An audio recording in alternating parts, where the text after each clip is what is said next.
You've written a textbook on hadith, which is a quite extensive book.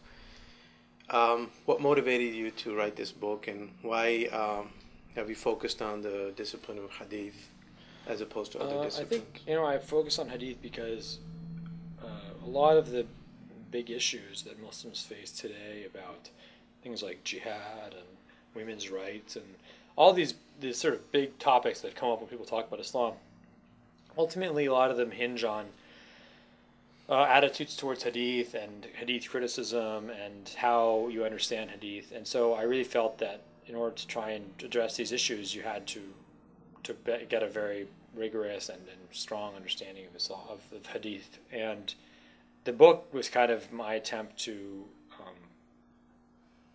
put all this in at least in an introductory form for audiences and help them introduce them to these topics. What was the most difficult part about writing this book, or researching it at least, for you?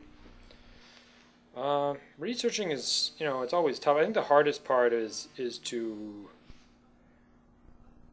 write something that both Muslim and non-Muslim audiences can appreciate. I think, if you write something that's too, let's say, too distant and too, maybe even cynical in a way, Muslims will feel that this is not respectful.